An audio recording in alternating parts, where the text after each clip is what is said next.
시간 하나님의 말씀 보겠습니다. 하나님의 말씀은 누가복음 21장입니다. 하나님 말씀 누가복음 21장 25절에서 38절까지 말씀 우리 함께 한 목소리로 읽도록 하겠습니다. 같이 읽겠습니다. 시작. 1월 성신에는 징조가 있겠고 땅에서는 민족들이 바다와 파도의 성난 소리로 인하여 혼란한 중에 곤고하리라. 사람들이 세상에 임할 일을 생각하고 무서워함으로 기절하리니 이는 하늘의 권능들이 흔들리겠습니다. 그때 사람들이 인자가 구름을 타고 능력과 큰 영광으로 오는 것을 보리라. 이런 일이 되기를 시작하거든 일어나 머리를 들라 너희 속량이 가까웠느니라 하시더라. 이에 비유로 이르시되 무화과 나무와 모든 나무 비유를 보라. 싹이 나면 너희가 보고 여름이 가까운 줄을 자연히 아나니 이와 같이 너희가 이런 일이 일어나는 것을 보거든 하나님의 나라가 가까이 온 줄을 알라. 내가 진실로 너희에게 말하노니 이 세대가 지나가기 전에 모든 일이 다 이루어지리라. 천지는 없어지겠으나 내 말은 없어지지 아니하리라. 너희는 스스로 조심하라. 그렇지 않으면 방탕함과 술 취함과 생활의 염려로 마음이 둔하여지고 뜻밖의 그날이 덫과 같이 너희에게 임하리라. 이 날은 온 지구상에 거하는 모든 사람에게 임하리라. 이러므로 너희는 장차 올 이 모든 일을 능히 피하고 인자 앞에 서도록 항상 기도하며 깨어 있으라 하시니라. 예수께서 낮에는 성전에서 가르치시고 밤에는 나가 감람원이라는 산에서 쉬시니 모든 백성이 그 말씀을 들으려고 이른 아침에 성전에 나아가더라. 아멘. 아멘. 할렐루야. 아멘. 우리는 이렇게 누가복음의 말씀을 1장부터 하나하나 차근차근 살펴보면서 예수 그리스도께서 우리를 위해 이루신 그 놀라운 구원의 역사를 함께 바라보고 있습니다. 그리고 예수님은 지금 예루살렘에 들어가셨고 그 예수님의 사역의 정점인 십자가를 향해 나아가고 있는 과정 가운데 있으시죠. 그러면서 십자가로 나아가면서 계속 어떤 것에 대해 알려주십니까? 내가 바로 메시아다. 그 구약에서 약속되었던 메시아가 그 주인이 왕이 바로 나다. 내가 너희가 붙들어야 될 참된 권위다. 너희가 내 말씀을 듣고 나를 붙들며 나를 따라서 살아가는 것이 너희에게는 가장 복된 일이다 라는 것을 계속해서 지속적으로 충분하고 풍성하게 설명해 주시면서 이렇게 나아가고 있는 것들을 우리가 바라보고 있었습니다. 그리고 지난주 말씀은 어떤 말씀이었나요? 좀 어려운 말씀이었지만 그래도 우리 한번 생각해 봅시다. 지난주에 어떤 사람들이 이야기를 했어요. 뭘 보고? 예루살렘 성 안에 있는 성전을 보면서 막 감탄을 했습니다. 와, 너무 엄청나다. 너무 아름답다. 너무 거대하고 위대하다. 그런데 그 말씀을 들으신 예수님이 뭐라고 얘기하셨습니까? 저 성전은 무너질 거다. 이 얘기를 하시는 거예요. 저 성전은 돌 위에 돌 하나도 남지 아니하고 다 무너질 거다. 지금 예루살렘에 가보면 어떻게 되어 있습니까? 지금 예루살렘의 옛날 성전은 흔적도 없이 사라졌습니다. 그냥 벽 하나 남아있어요. 그 옛날에 벽 하나 남아있어서 그걸 통곡의 벽이라고 부르면서 이렇게 유대인들이 거기에서 막 기도하고 울고 막 이러고 있어요. 성전이 사라졌습니다. 예수님의 예언대로 된 거죠. 그런데 구약 성경을 보면은 하나님이 성전이 중요하다고 얘기하시지 않나요? 내가 거기에서 내 백성을 만나겠다고 하시지 않나요? 그런데 왜 예수님은 성전이 파괴될 거라고 얘기를 하셨던 걸까요?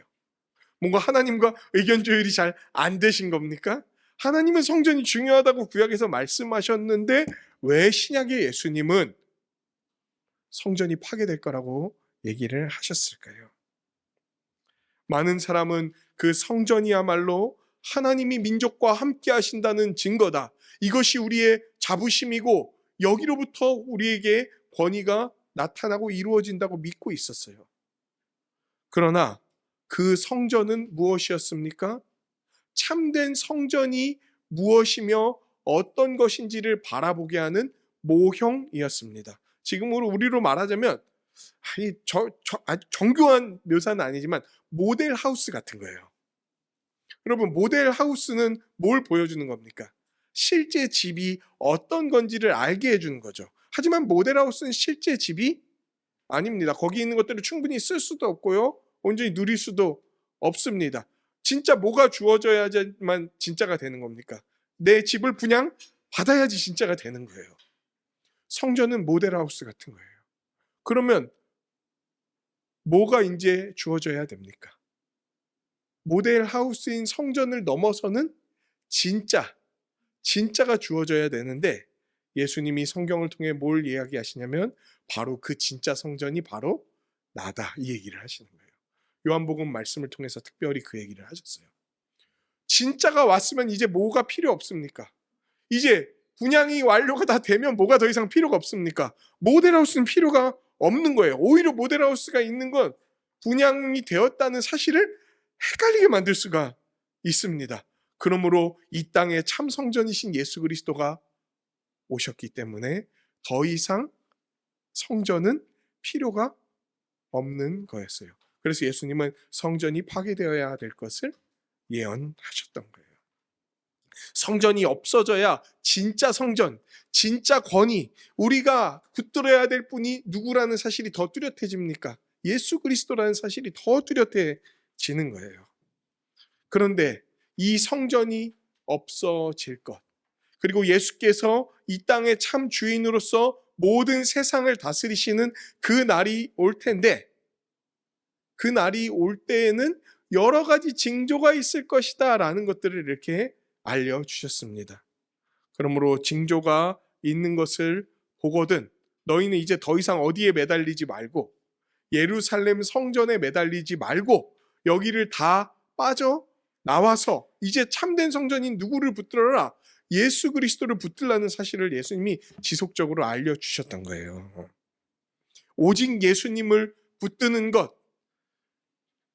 이제 더 이상 모형일 뿐인, 이제 더 이상 붙들면은 하나님을 믿는 게 아니라 오히려 우상을 붙드는 게 되는 이 성전을 포기하라는 거예요. 겉으로 보일 땐 대단해 보이고 겉으로 보일 땐 아름다워 보일지라도 너희가 붙들어야 될 것은 뭐다?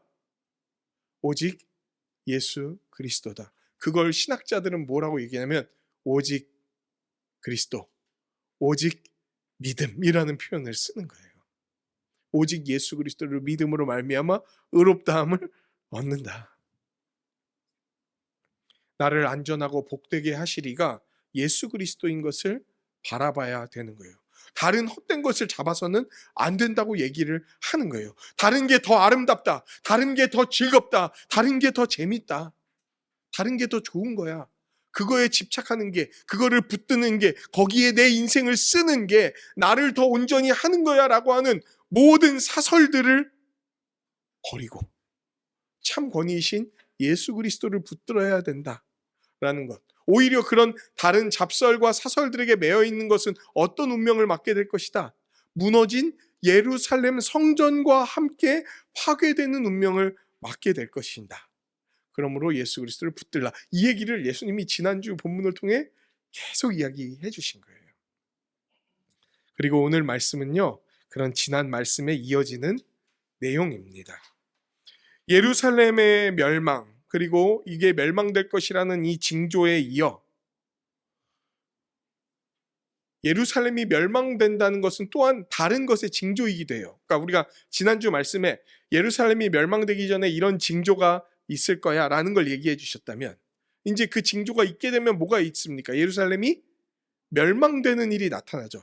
근데 이 예루살렘의 멸망도 또 어떤 것의 징조라는 거예요. 너희가 예루살렘이 멸망하는 것을 보거든 이제 뭐가 가까웠다는 것을 알라라는 내용에 대해서 오늘 본문은 이야기를 해주고 계십니다.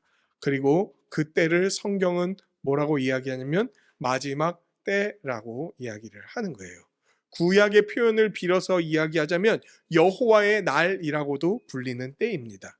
그리고 우리가 흔히 성경 잘 모르는 사람도 이 때를 얘기할 때 쓰는 단어가 있는데요. 영어로는 아포칼립스, 한글로는 종말이라고 불리는 때인 거예요.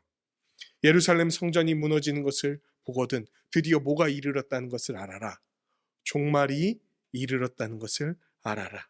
종말이 시작되었다는 것을 알아라. 종말의 완성이 가까웠다는 것을 알아라. 이 얘기를 하고 있는 거예요. 근데 제가 지금 되게 독특한 이야기를 했었죠. 지난주에도 말했지만 보통 종말은 어떤 때, 한 때를 얘기하는 거 아닙니까? 근데 왜 지금 이한결 목사는 종말이 시작되었다라는 표현과 종말이 완성될 것이다 라는 표현을 쓰는 걸까요? 그럼 일단 종말이 뭔지에 대해서 좀 다시 한번 생각을 해봐야 됩니다. 종말은 시대의 끝이에요. 어떤 날들의 끝이라는 표현입니다. 그럼 어떤 날들의 끝이냐? 사탄의 날들, 그리고 사탄의 나라가 무너지는 때를 얘기하는 게 종말입니다.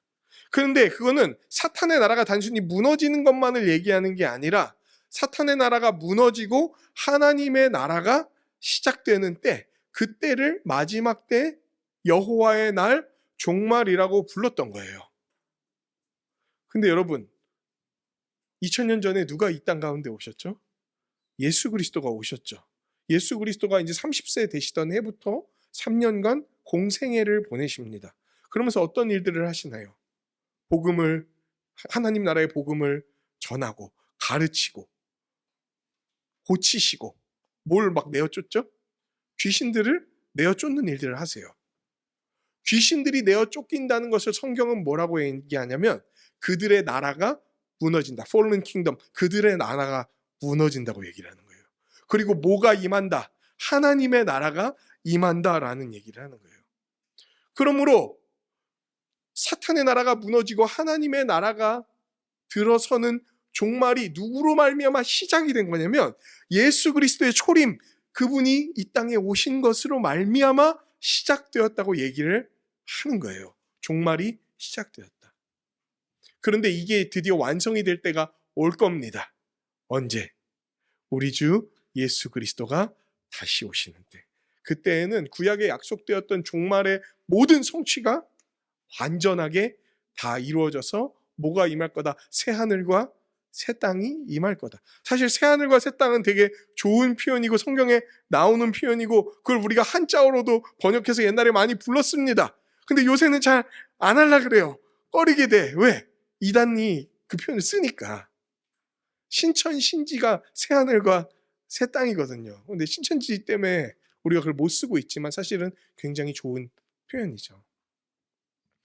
종말이 완성되면 그때가 올 거라는 거예요. 모든 죄가 그치고 우리의 몸이 다 부활하고 완전히 건강하고 온전한 몸으로서 서로를 완전히 사랑하고 더 이상 아픔을 주지 않고 육체적인 고통도 없고 정서적인 아픔도 없고 사망도 없고 눈물도 없는 그런 때가 올 거다.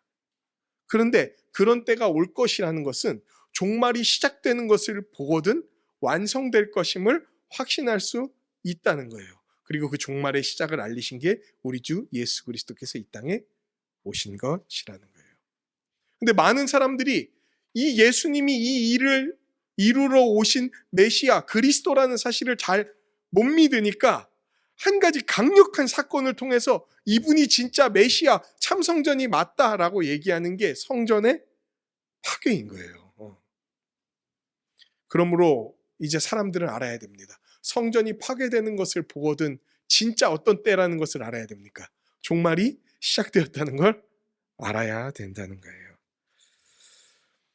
종말의 때를 함께 살아가는 신앙 공동체인 우리 교회가 이제부터 오늘 선포되는 이 말씀을 간절한 마음으로 붙들면서 그 종말의 때에 합당한 마음과 모습으로 살아가게 되기를 간절히 소망합니다. 25절부터 28절까지 내용입니다. 예수님은 제자들이 성전 파괴와 함께 일어나는 종말의 징조들을 보면서 그때에 지녀야 할 태도들에 대해서 이렇게 이야기를 하세요. 성전 파괴와 함께 나타나는 종말의 징조들을 오늘 본문에선 어떻게 이야기를 하고 있습니까? 1월 성신의 징조가 있겠다는 거예요. 이건 뭐냐면 해와 달과 별들에게 어떤 징조가 일어날 거라는 거예요. 그리고 바다와 파도가 성난 소리를 낼 거고 하늘의 권능들이 흔들리는 일이 일어날 거라는 거예요. 여러분, 이 표현은 우리가 잘 좀 이해를 해야 되는 표현입니다. 이 표현이 문자 그대로 일어나게 되면은 난리가 납니다. 왜 그런 줄 아세요? 해와 달과 별들이 흔들리게 되잖아요. 어떤 일이 벌어질까요? 달이 지금 현재 지구와의 간격에서 조금만 더 멀어지거나 가까워지게 되면요, 밀물과 썰물이 완전히 다른 형태로 일어나면서 지구에 엄청난 대재앙이 벌어지게 됩니다. 태양이 좀만 더 가까워지면 우리는 화성처럼 변하게 될 거예요. 좀만 더 멀어지면 목성처럼 엄청나게 차가워질 겁니다.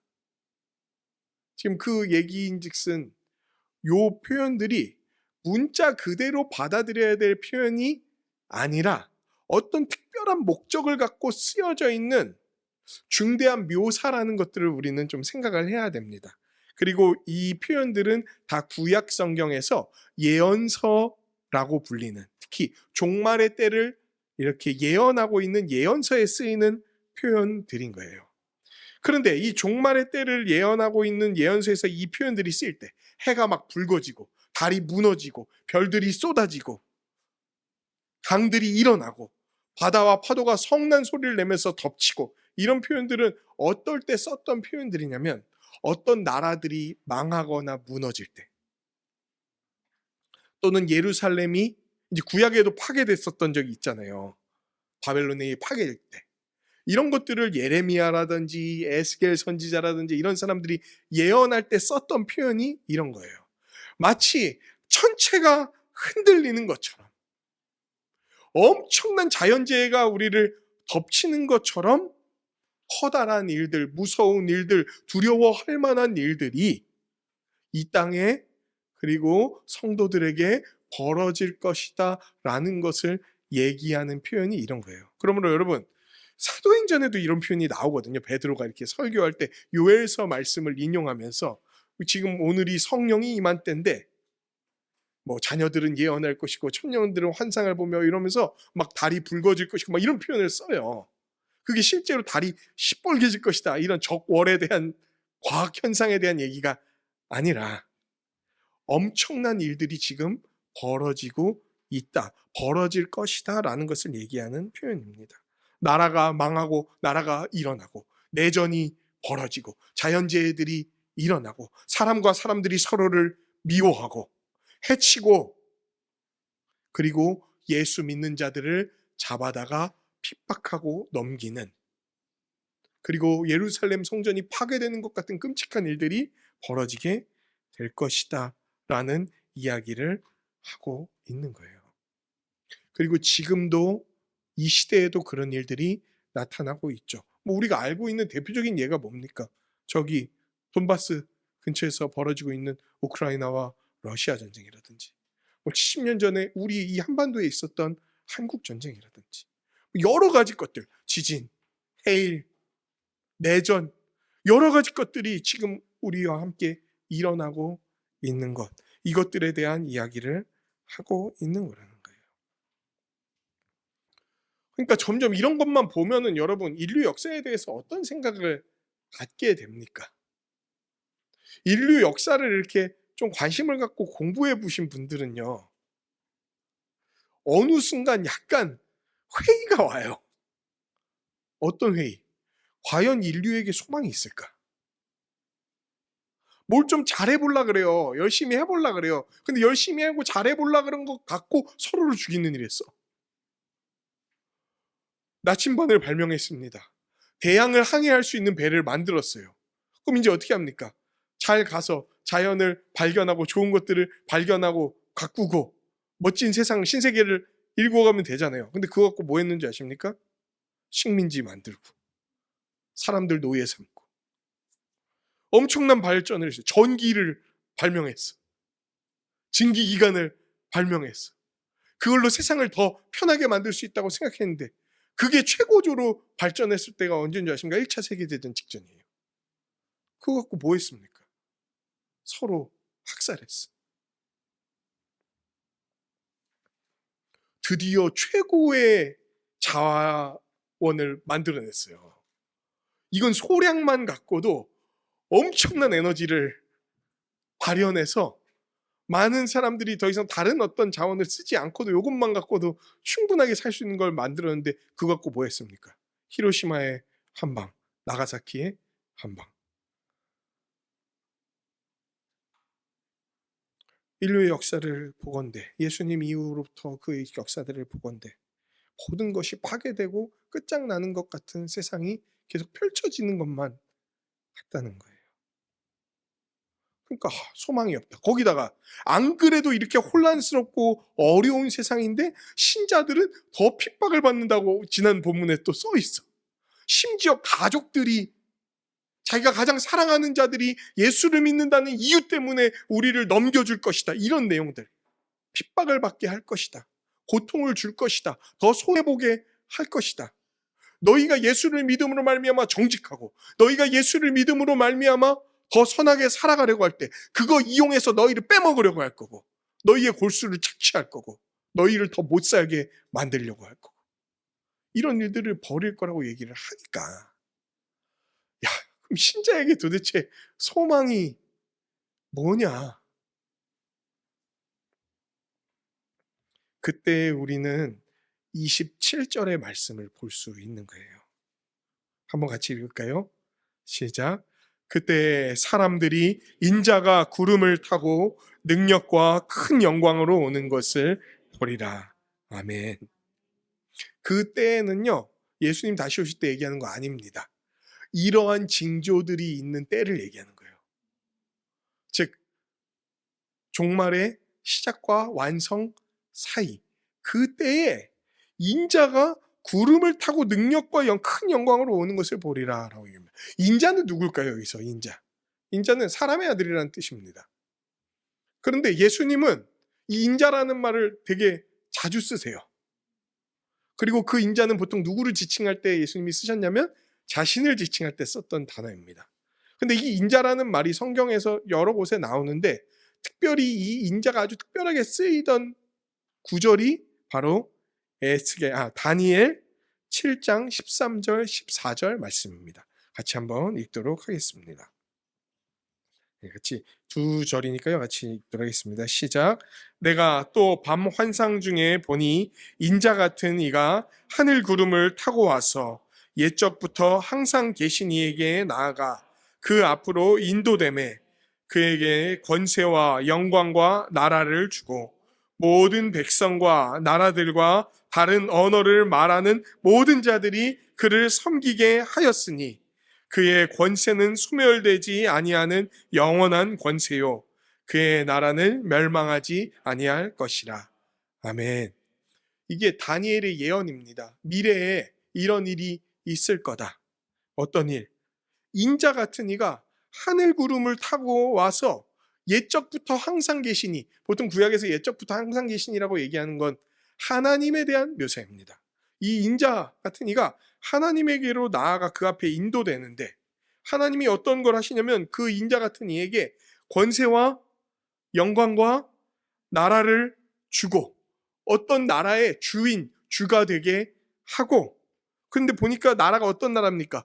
모든 백성과 나라들과 다른 언어를 말하는 자들이 섬기는 나라예요. 그를 섬기게 하였으니, 만유의 주가 되게 하였으니 그 인자와 같은 이의 권세는 소멸되지 않는 영원한 권세요 그 인자가 다스리는 나라는 멸망하지 아니할 나라다라고 얘기를 하신 거예요. 결국 누구에 대한 묘사입니까? 우리 주 예수 그리스도에 대한 묘사인 거예요. 그런데 그 말씀을 27절에서 예수님이 인용해서 씁니다.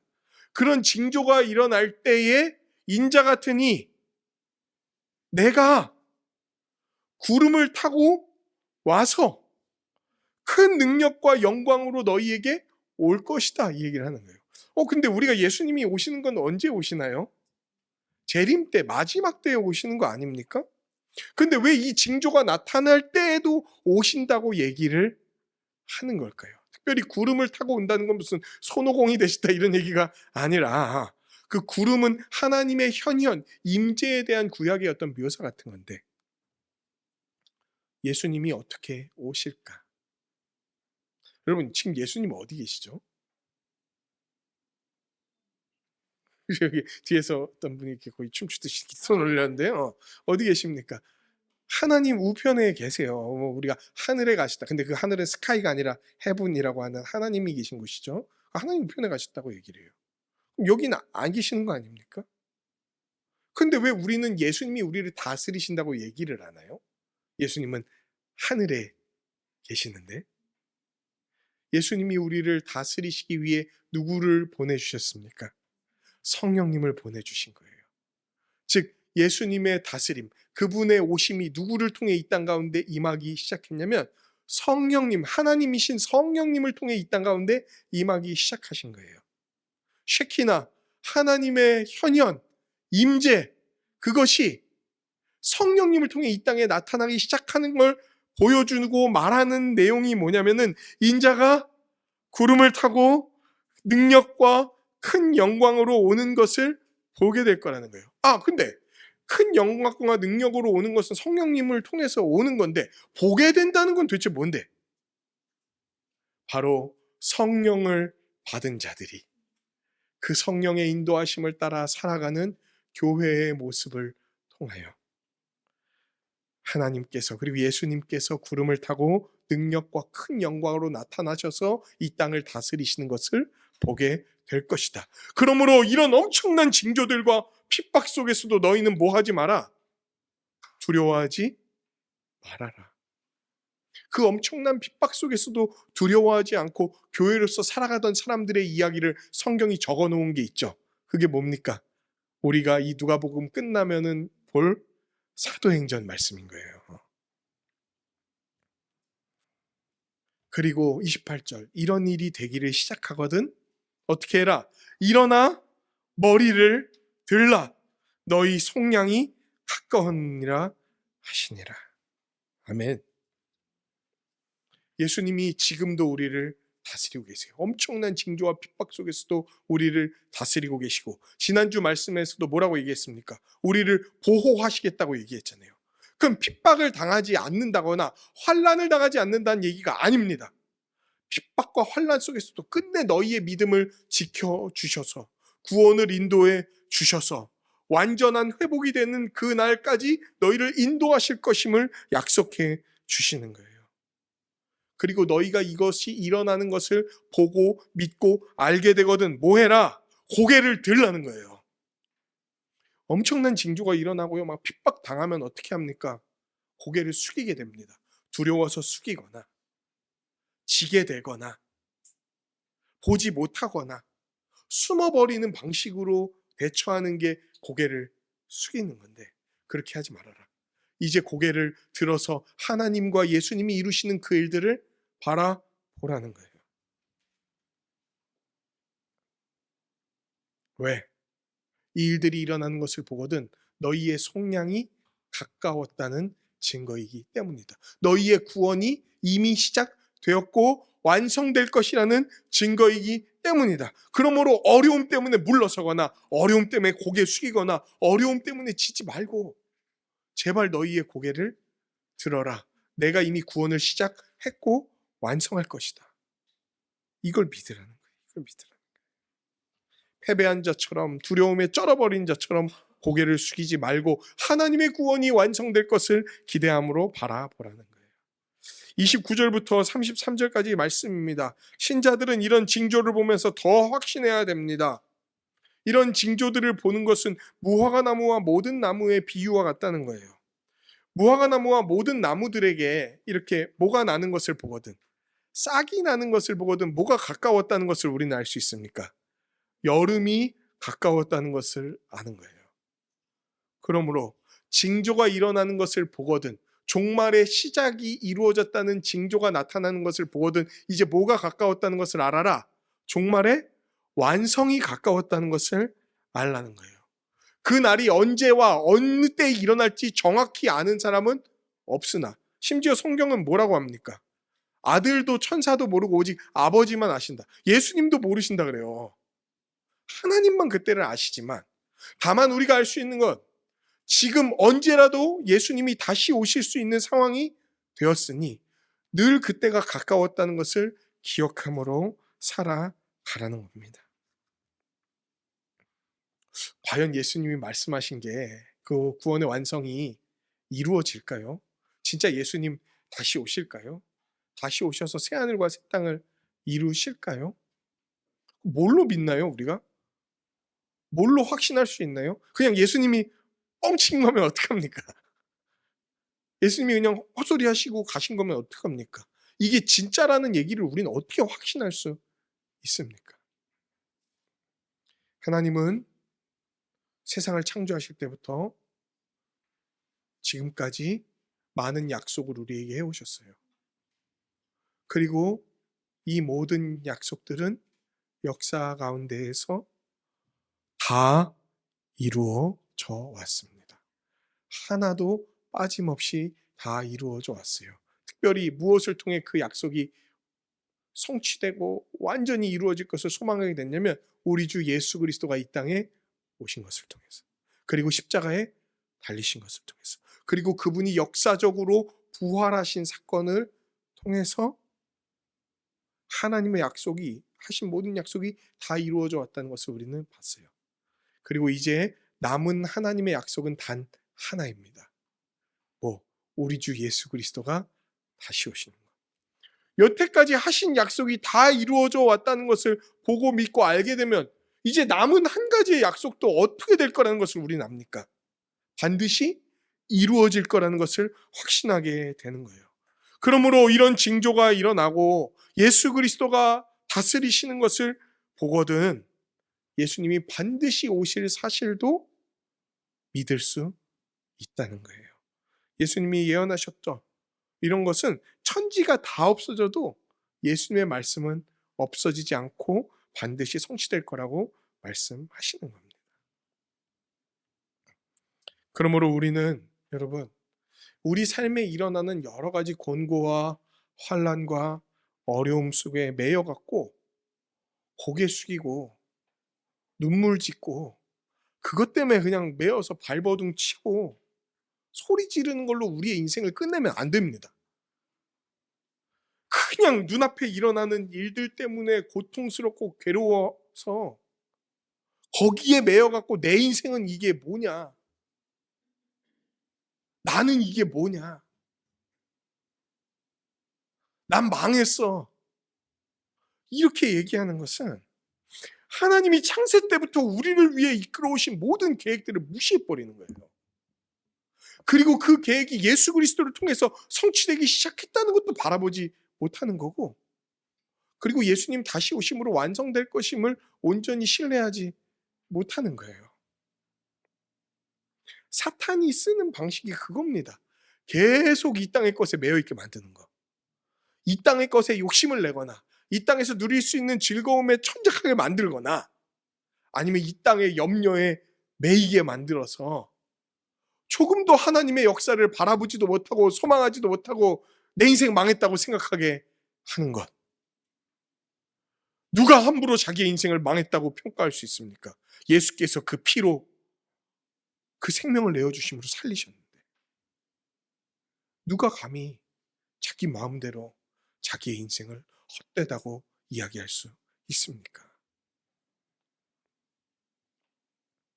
그런데요, 이때에는 그렇게 생각할 수 있게 만드는 여러 일들이 계속 나타나기 때문에, 그리고 사탄이 우리를 계속해서 속이고 넘어지게 하려고 하기 때문에 어떻게 해야 되냐?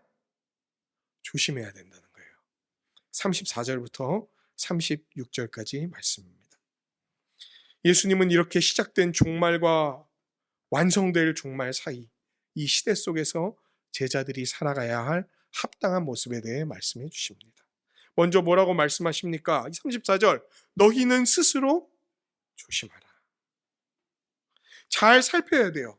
자신에게 나타나고 자신을 둘러싸고 일어나는 일들 때문에 거기에 시야가 매이면은 안 돼요. 거기에 매이면은 마음이 둔해집니다. 몸이 굼떠집니다. 여러분, 여기에 매이게 되면 어떻게 되는지 아세요? 이 땅의 게 전부라고 생각하고 딱 매이게 되는 순간, 그리고 이게 다 끝이라고 생각하잖아요. 그러면 기본적으로 삶이 방탕함으로 흐르게 됩니다. 먹고 죽자. 이게 저는 방탕함을 표현하는 아주 대표적인 세상의 표현이 먹고 죽자인 것 같아요. 먹고 죽자. 좀 우리나라는 좀 마시고 죽자로 바꿀 수 있을까요? 마시고 죽자, 먹고 죽자. 노세, 노세, 젊어 노세. 요새는 뭐 젊지 않아도 다 놀죠. 늙어서도 우리 놉시다. 뭐 이러면서 이제 갈 때까지 놉시다. 노는 게 뭐 잘못됐다 이런 얘기를 하기보다 거기에 자기의 인생의 목적을 다 둬버리는 거 있잖아요. 방탕함으로 삶을 헛되게 살아요. 또 어떤 일이 벌어질 거라고 합니까? 여기 조심하지 않으면 방탕하게 되거나 술 취하게 돼요. 여러분, 제가 성경에서 나오는 술 취함에 대해서 몇 번을 얘기한 적이 있었습니다. 이거는 술 취함만 얘기하는 게 아니다라고 얘기했어요. 그럼 술 취함을 빼는 거냐? 그것도 아니다라고 얘기했어요. 술에 인이 박힌다라는 내용이에요. 술 취하다는 건. 뭐냐면 술을 먹지 않고서는 인생을 살아갈 수 없는 상태. 그런데 술 취한다는 건 대유법입니다. 대유법이라는 건 뭡니까? 술이 아니더라도 다른 많은 것들에 취해서 살아가는 상태를 얘기하는 거예요. 어떤 사람은 술에 취해 살아갑니다. 어떤 사람은 돈에 취해 살아갑니다. 어떤 사람은 성적인 것에 취해서 살아갑니다. 어떤 사람은 자기만의 어떤 하나님과 무관한 목표에 취해서 살아갑니다. 어떤 사람들은 그냥 자기가 만들고 생각하고 이런 것들에 완전히 명예 뭐 이런 것들, 이런 거에 취해서 살아갑니다. 그리고 요새 그런 걸 말하는 아주 전문 용어가 있죠. 뽕 맞았다고.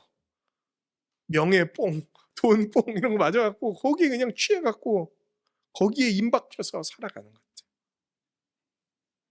의지하는 거예요. 술 취하는 건 뭡니까? 알코올 중독자들은 뭘 의지한다고 우리가 얘기하죠? 술을 의지한다 그러잖아요. 그리고 그거 없이는 살 수 없는 사람들이라고 얘기하잖아요. 마치 술뿐만 아니라 다른 것에 그렇게 임박혀서 매여 살아가는 사람들. 나는 이거 없으면 내 인생 망했어. 나는 이거 없으면 내 인생은 비참해. 라고 거기에 매여서 살아가는 모습들이 나타나게 될 거라는 거예요. 스스로 조심하지 않으면. 세 번째 특징은 뭡니까? 생활의 염려로 마음이 둔해진다는 거예요. 여러분, 하나님이 주되시다는 사실, 그리고 이 땅에서 우리는 지나가는 나그네라는 사실, 우리의 본향은 다음 세상에 있다는 사실, 이런 것들을 보지 못하면은 결국 어디에 매이게 되나요? 이 땅에서의 삶, 70, 80, 90배 삶에 매이게 됩니다. 그리고 여기에서 모든 승부를 보려고 하는 거예요. 시대마다, 나라마다, 민족마다 이 땅에서의 삶의 승부를 보는 방식은 다 달라왔습니다. 저 남미나 동남아 같은 데 가면요, 먹고 죽자가 이 땅에서 승부를 보는 방식이에요. 돈 안 모읍니다. 그냥 다 씁니다. 그냥 저축 잘 안 해요. 근데 동아시아에서는 이게 어떻게 발달했는 줄 아십니까? 집을 사는 걸로 발달했어요. 이 되게 제가 호주에서도 봤었던 특징인데, 다른 민족들은 그렇게 집 사고 뭐 이런 거에 크게 뭐라 그러죠? 막 그게 매이지 않는데 중국인, 일본인, 한국인은 어떻게든 그걸 살라 그래요. 평생. 그리고 자기가 산 집에 그게 오래 못 삽니다. 그리고 그게 자식 사랑이라고 생각해요, 이제. 왜? 내가 이거 만들어서 물려줄 수 있으니까. 그럼 저는 그게 자식 사랑이 아니다라고 얘기를 하는 겁니까? 저는 그 중에 그게 자식 사랑일 수도 있다고 생각해요. 그 안에 사랑하는 마음이 있으니까요. 그런데 그게 진짜 자식을 건지고 살리고 온전케 하는 것이냐라고 할 때, 고작 사람의 인생이라는 게 집 하나에 의해 좌지우지 되는 거라면 우리의 영혼의 무게는 너무 가벼운 거예요. 저는 집이 중요하지 않다거나 별게 아니라고 얘기하는 게 아닙니다. 집 없으면 서럽습니다. 집 없으면 어디서 살 거예요. 그리고 집 때문에 전부 나가는 돈도 많고 불편해질 것도 많잖아요. 그런데 이게 인생의 전부고 최고의 목표다? 그 정도의 하찮은 목표를 갖고 살아가는 사람이 되도록 예수님이 우리를 위해 죽으신 게 아니란 말이에요. 그런데 스스로 조심하지 않으면 이런 세상이 말하는 것을 아무런 비판 의식도 없이 다 받아들이게 될 수밖에 없다는 거예요. 왜? 그냥 내 친구들, 다른 사람들 다 그렇게 떠들어대. TV에서도 행복한 가정의 모습을 그래요. 까르르 막 애들 웃고 뭐 하는 게 막 좋은 냉장고 열고 뭐 이런 거 있잖아요. 이렇게 좋은데 분양받고 하나님 신도시 뭐 이런 데 막 김포도 다 지나갔지.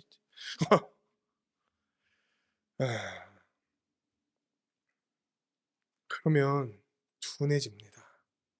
마음이 둔해지고 생각이 둔해져서 하나님의 일들을 바라보지 못하게 되고 완전히 염려 가운데 갇혀서 하나님의 나라는 의와 평강과 희락인데 의와 평강과 희락은 온데간데 없고 방탕함과 술 취함과 생활의 염려만이 남아서 우리의 삶을 꽉 옥죄게 된다는 거예요.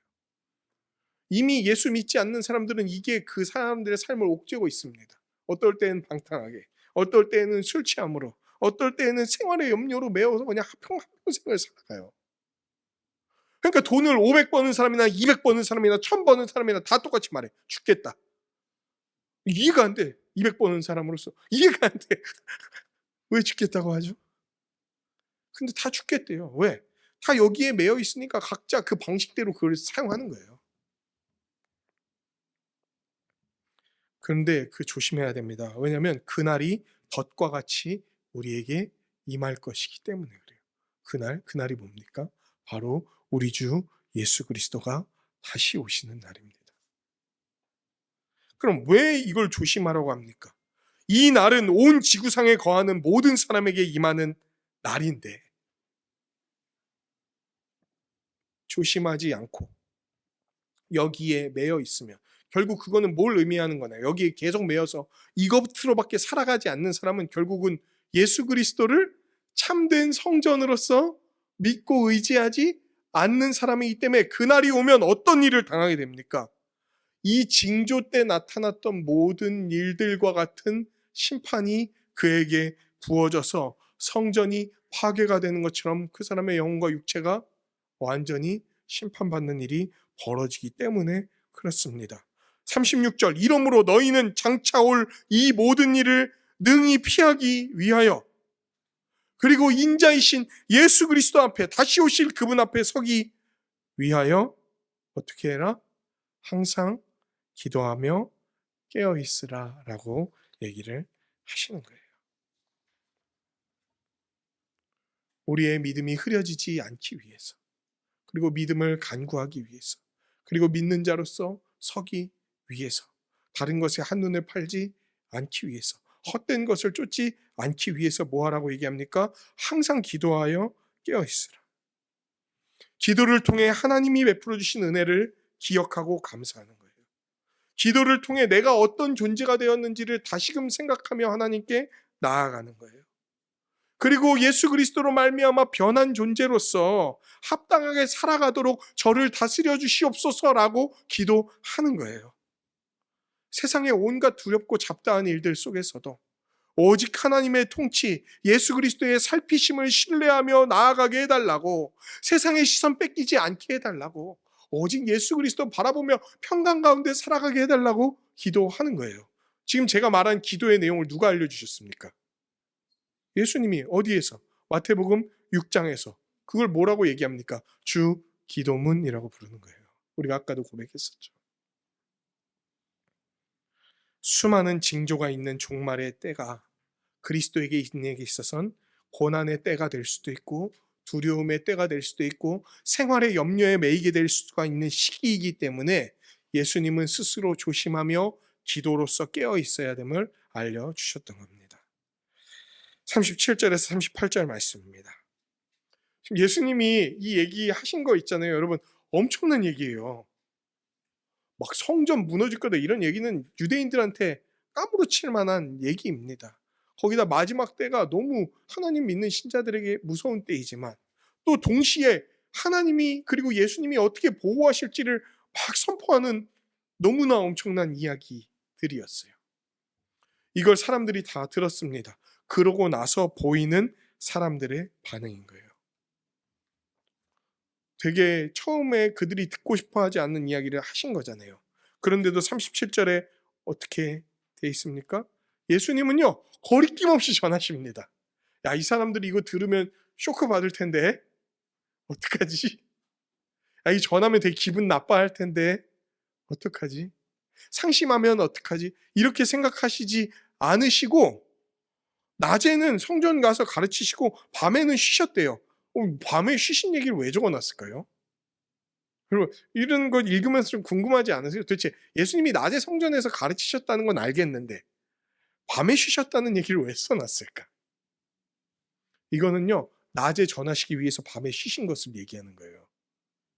그러니까 예수님의 삶 자체가 이 복음을 완전히 전하시는 일에 지금 천작되어 있고 이것이 이 백성들에게 가장 중요한 것이라는 것을 보여주고 있는 겁니다.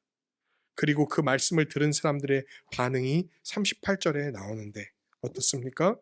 모든 백성이 그 말씀을 들으려고 이른 아침에 성전에 나아가더라. 듣고 싶어 할 만한 이야기가 아니었음에도 그들은 기대하고 고대하는 마음으로 나아왔습니다. 거리끼는 이야기, 내 생각과 좀 다른 이야기 같고 내 마음과 폐부를 찌르는 이야기 같아도 어떻게 했습니까? 이 말씀, 예수님의 말씀이 옳다라고 여기면서 나아온 거예요. 때로는 하나님의 말씀은요, 그 말씀의 원리로 살아가는 삶은요, 우리를 불편하게 만듭니다. 힘들게 만듭니다. 따르고 싶지 않을 때도 있어요. 그럼에도 이 백성들은 알았습니다. 이 말씀이 우리를 끝내 살릴 거라는 거. 그리고 마지막 때에 우리를 살아가게 하는 삶의 유일한 기준이라는 거. 그러니까 어떻게 한 줄 아세요? 이 성전이 이제 곧 무너질 건데 그 성전에 누가 계시니까? 예수님, 참 성전이신 예수님이 계시니까 그 말씀을 듣기 위해 나아왔던 거예요. 언제부터? 이른 아침부터. 묵상과 적용. 첫 번째로 우리는 온 세상에서 그리고 우리의 주변에서 일어나는 일들이 종말의 징조라는 거 여러분 알고 계셨습니까? 지금 우리 주변에서 일어나고 있는 일들이 다 뭐냐면 종말의 징조입니다. 지금이 바로 종말의 때라는 것을 알려주는 징조예요. 그리고 언제라도 예수님이 오시기에 이상하지 않을 때라는 것을 알려주고 있어요. 여러분은 그렇게 시대를 분별하고 있습니까?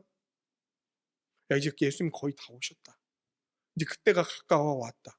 오늘 하루가 지난다는 것은 예수님이 오실 날이 하루 더 가까웠다는 것을 말하는 건데 어떻게 반응하고 있습니까?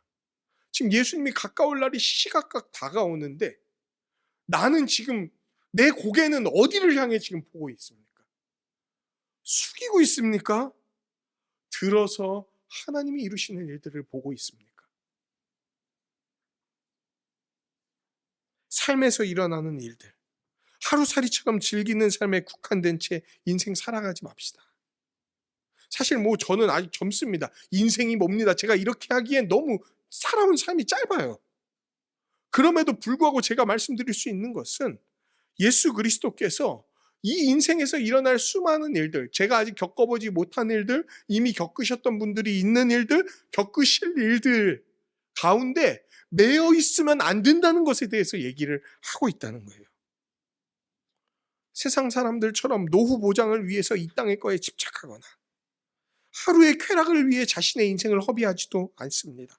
과도한 염려나 순간의 쾌락을 위해 인생을 버리는 일들을 하지 말라는 거예요. 오히려 지금 뭐가 가까이 왔다는 사실을,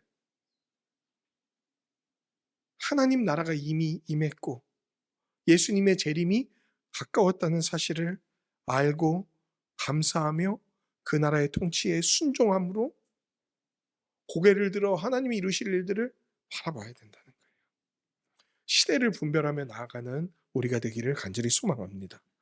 두 번째로, 시대를 분별하고 쾌락과 염려라는 그 두 극단에 빠지지 않기 위해서는 여러분 조심해야 됩니다. 유의하지 않으면은 이때 그냥 수많은 징조들이 벌어지잖아요. 막 많은 일들이 일어나잖아요. 정신 못 차리면 그냥 덫에 잡힙니다. 세상을 조심하고 자신을 주의해야 됩니다. 목사님, 그럼 어떻게 세상을 조심합니까? 어떻게 자기를 주의합니까? 맨날 365일 24시간 풀 집중력으로 빠지지 말아야지 뭐 이렇게 해야 되는 겁니까? 근데 이런 삶을 위해 예수님이 알려주신 방식이 있어요. 오늘 말씀에 뭐 하라고 얘기하시죠? 기도하라고 얘기하시는 거예요. 왜 우리 교회는 1년에 초에 2달간 기도 훈련을 합니까? 그리고 기도 훈련은 그야말로 훈련이에요. 뭐 습관을 들이기 위한 훈련. 그럼 결국 1년 내내 뭐 하게 하려고? 기도하게 하려고 그 훈련을 하는 거예요. 왜? 종말의 때를 살아가는 성도들이 정신 똑바로 차리고 하나님의 복을 누리면서도 다시 오실 예수 그리스도를 기대하면서 살아가기에 이 세상이 만만치 않기 때문에 그렇습니다. 우리에게는 기도가 필요합니다. 기도는 하나님이 우리를 위해 행하신 일을 돌아보며 감사하게 합니다. 기도는요, 우리가 어떤 존재가 되었는지를 확신하면서 소망을 갖게 합니다. 우리의 어떠함과 무관하게. 기도는 우리가 이 땅에서 눈을 떼서 하나님을 바라보면서 하나님이 기뻐하시는 삶, 우리에게 진짜 복을 주는 삶을 살아가도록 바라보게 합니다. 기도는요, 하나님의 뜻을 따르기 위해 이 땅에서 필요한 것들을 간구하게 합니다. 그게 주기도문의 뒤에 나오는 3가지 간구예요. 일용할 양식을 달라. 죄 사하고 죄 용서하게 해달라. 악에게 휘둘리지 않게 해달라. 이거는 그냥 단순히 나 좀 잘 살게 해주세요가 아니라 하나님의 뜻을 따라가기 위해서는 이것들이 필요합니다라는 거잖아요. 기도는 그것들을 간구하게 하는 거예요. 기도는요, 서로를 돌아보며 더 사랑하게 만듭니다. 이렇게 기도할 때 우리는 시대를 분별하고 스스로를 조심할 수가 있는 거예요. 항상 인자 앞에 예수 그리스도 앞에 서서 기도하며 나아가는 우리가 되기를 소망합니다. 마지막 적용, 3번째 적용입니다. 마지막 적용이라고 실수할 뻔했습니다. 3번째 적용입니다.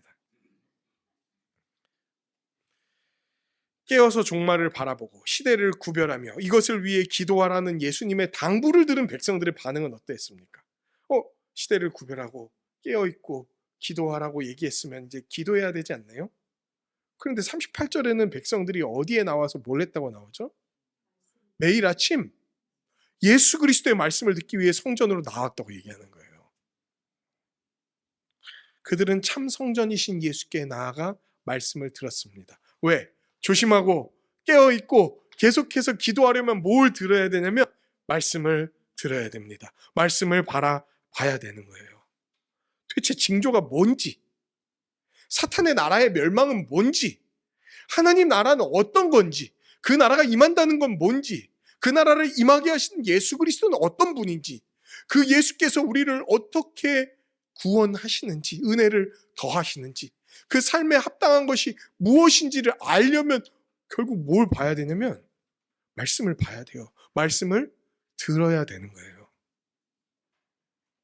말씀을 깊이 살피고 상기할 때, 말씀을 붙들고 늘어질 때 우리 마음에 하나님께서 원하시고 기뻐하시는 종말의 삶이 새겨지게 되는 거예요. 여러분, 말씀 듣는 거 사모합시다. 그리고 좀 더 적용을 하자면요, 듣지 못하는 상황을 내버려 두지 맙시다. 이게 뭐냐면 아침부터 나와서 들으려고 하는 건 뭔지 아세요, 여러분? 왜 아침부터 나와서 들을까요? 목사님 뭐 그런 걸 물어보세요. 예수님이 아침부터 말씀하셨나 보죠. 아침부터 나왔다는 거는요, 하나도 놓치지 않으려고 그러는 거예요. 예수께서 말씀하시기 시작하는 걸 내가 하나도 놓치지 않겠다. 참 성전이신 예수 그리스도의 가르침을 내가 하나도 놓치지 않겠다. 우리는 어떻게 말씀을 듣나요? 주일 예배에 나와서 설교를 통해 듣죠. 수요 강좌 때 수요 모임에 나와서 말씀을 듣죠. 주일 오후 GBS를 통해 말씀을 나누죠. 또 밥 먹으면서 설교 나눔하면서도 말씀을 나누죠. 그리고 개인 성경 연구를 통해서도 말씀을 봅니다. 그 모든 시간을 귀하게 여기는 거예요. 특별히 여러분, 주일 설교 듣는 것을 정말 집중해야 됩니다. 이 말씀으로 한 주 살아가는 거거든요. 여러분 중에서 혹여나 주일 설교 말씀이 잘 안 들리거나 마음속에 잘 다가오지 않거나 믿어지지 않거나 자꾸 관심이 떨어지는 현상이 일어나거든 그거 그냥 내버려 두지 마세요. 그거 지금 누구로부터 급속히 이탈하고 있는 증거냐면 참 성전이신 예수로부터 급속히 이탈하고 있다는 아주 심각한 징조입니다. 그리고 예수로부터 이탈한다는 것은 어디에 자꾸 가까워지는 거냐면 쾌락과 세상의 염려에 가까워지고 있다는 증거예요. 왜 내 인생 이상하지? 요새 왜 나 이렇지? 왜 이렇게 고달프지? 힘들지? 삶에 소망이 없지? 왜 자꾸 나 이상한 판단을 내리지? 왜 하지 말아야 될 걸 하지? 왜 이렇게 두려워하지? 작은 일에도 염려하지? 지금 이런 질문이 떠오르는, 스스로를 진단했을 때 이런 질문이 떠오르는 상태에 있다면 스스로 조심하며 돌아보십시오. 그리고 자신이 말씀에 노출되어 있는가를 바라보십시오. 내가 진지하게 이 말씀을 듣고 있는가, 붙들려고 하는가를 살펴야 되는 거예요. 삶의 수많은 문제와 고통은 말씀으로부터 떨어진 것, 말씀으로부터 분리된 것으로부터 오는 것이 태반입니다. 그러므로 우리 자신을 살펴서 그 말씀을 간절한 마음으로 붙들어야 되는 거예요. 그리고 이 사람들 언제부터 나아갔다 그랬죠? 이른 아침부터 나아갔다 그랬잖아요. 하루의 시작, 그리고 내 삶의 전체를 그 말씀에 맡기는 걸로 나아가야 됩니다. 여러분, 그래서 우리가 말씀 이렇게 연구하거나 기도하는 훈련을 웬만하면 저녁으로 미루지 말고 아침에 했으면 좋겠다 이런 얘기를 하는 이유가 그래요. 저녁에만 하면은 자꾸 어떤 일들이 벌어질 수 있냐면 후회하고 반성하고 그리고 맨날 끝나게 될 수가 있어. 말씀에 비춰봤더니 오늘 밤에 역시 내 오늘 삶은 좀 거시기했다. 그런 거 알고 하루 시작부터 그거는 말씀을 앉아서 연구하는 게 될 수도 있고요. 직장 가면서 말씀을 듣는 게 될 수도 있고 다양한 방식일 거예요. 어떻게든 하루의 시작부터 말씀에 붙들리는 사람이 되기를 소망합니다. 그래서 우리의 조상님들이 만들어낸 게 새벽기도 같은 거예요. 근데 그게 너무 농경시대에 만들어진 거여서 지금 시대 그대로 적용하자니 막 직장인들이 막 만만치가 않은 건데, 왜냐면 농경시대는 새벽 4시에 일어나서 밭일 나갔어야 됐으니까 이제 막 새벽 5시에 기도하고 했던 건데, 꼭 그런 게 아니더라도 아침부터 그 말씀을 붙들고 나아가는 일은 우리를 살리는 중요한 길이 될 겁니다. 마지막 적용입니다. 근데 여러분, 오늘 본문 그리고 지난주 본문 5절부터 쭉 한번 보시면 오늘 본문과 지난주 본문에서 제일 많이 나오는 단어가 뭔지 아세요? 이거 맞추라고 그냥 묻는 거 아닙니다. 그냥 여쭤보는 거예요. 왜냐면 그거 언제 다 세고 있습니까 지금. 설교 끝내야 되는데. 제일 많이 나오는 단어는요. 너희입니다. 너희. 너희. 예수님은 이 종말의 때와 이 시대를 살아가게 하시기 위해, 우리가 하나님 나라를 온전히 누리게 하시기 위해, 수많은 어려움들을 헤쳐나가게 하시기 위해, 우리가 예수 그리스도의 재림을 온전히 기다리며 붙들게 하시기 위해 십자가 복음을 들려주시고 그 복음을 듣고 믿는 자들을 너희로 만들어 주셨어요. 그리고 우리는 그 너희를 뭐라고 얘기하냐면 교회라고 얘기를 하는 거예요. 복음을 믿는 자들, 종말의 공동체인 너희, 곧 예수님을 믿고 따르는 제자들인 교회를 우리에게 허락해 주신 거예요. 그러므로 여러분, 종말 공동체, 구원 공동체인 교회를 통해 시대를 분별하고 징조를 살펴야 됩니다. 종말의 때에 스스로 조심하기 위해 교회로서 서로를 붙들고 살아가야 되는 거예요. 어떤 사람은 지금 어떤 일에 휘말려서 지금 이게 종말의 징조에 휘말려서 이상한 데로 가고 있는 걸 모를 때가 있어요. 그때 어떻게 합니까? 지금 정신 차려야 됩니다. 이 일에 우리의 정신을 다 빼앗겨서는 안 됩니다. 우리가 진짜 바라봐야 될 건 예수 그리스도와 그분의 십자가요, 교회로서 살아가는 삶입니다. 헛된 것에 빠지면 헛된 판단을 하게 됩니다. 잘못된 결정들을 내리게 됩니다. 잘못된 이해들 가운데에서 서로를 학대하고 못살게 굽니다. 온전히 나아갈 수가 없습니다. 종말의 때, 종말의 때 참 성전이신 우리 주 예수 그리스도를 바라보기 위해서 하나님은 우리에게 교회를 허락해 주신 거예요. 쾌락과 생활의 염려에 빠져 있지 않기 위해 서로의 삶을 나누고 붙들어주고 말씀을 나누는 우리가 되기를 간절히 소망합니다. 그리고 이 일을 잘 감당하기 위해 교회로서 우리가 종말의 때를 잘 살아가기 위해서 여러분 교회는요 진짜로 믿는 자들에게 세례를 주는 거예요. 진짜 믿는 자들에게 세례를 줘야 이 사람이 교회라는 걸 알고 서로 믿음으로 붙들어 줄 수가 있거든요. 그리고 특별히 믿는 자들 안에서도 우리 교회를 자기 교회로 받아들이면서 살아가는, 자기 인생을 내어주는 자들을 살아가게 하기 위해서 교회는 그 교회의 회의 원을 세우는 방식으로 함께 살아갑니다. 그리고 우리 교회는 그것을 드러내기 위해서 정회원 제도를 실시하고 있는 거예요.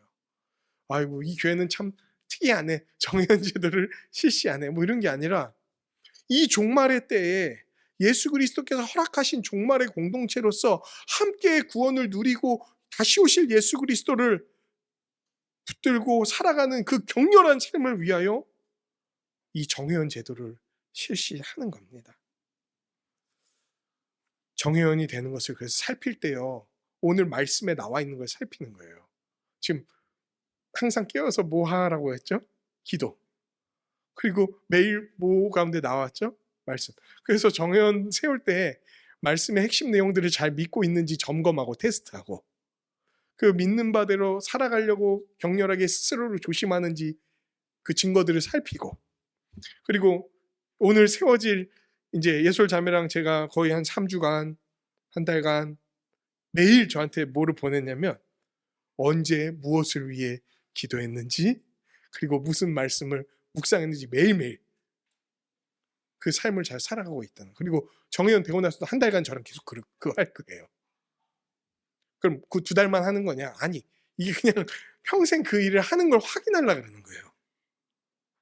그러니까 이게 다 지금 그냥 우리 교회만 한 특별한 어떤 것이라기보다 이 말씀의 원리를 적용한 내용들이라는 거예요. 그리고 오늘 정회원이 세워집니다. 종말의 때를 함께 살아갈 가족이 세워지는 거예요. 진리를 간절한 마음으로 붙들고 함께 살아갈 수 있는 공동체와 일원이 세워진다는 것은 기쁜 일이에요. 그래서 정회원이 한 명 한 명 세워질 때마다 든든합니다. 안심이 됩니다. 기쁩니다. 왜? 더 잘 살아갈 수 있을 것 같거든. 이 종말의 때, 이 격렬한 때에 더 잘 살아갈 수 있을 것 같거든. 이 사람 때문에 더 복되게 될 수 있을 것 같거든. 그리고 우리 때문에 이 사람이 더 온전하게 될 것 같거든. 말씀을 맺겠습니다. 개인이 아닌 함께 종말의 때를 분별하며 말씀과 기도로 살아가는 모습을 소망합니다. 매일 아침 함께 참 성전이신 예수님께 나아가 붙드는 우리가 되기를 소망합니다. 우리 주님 다시 오시는 그날까지 함께 이 일을 수행하며 붙드는 우리가 되기를 기원합니다. 하나님께서 이 일을 이루어 주시기를, 우리에게 은혜를 더해 주시길 간절히 기도합니다.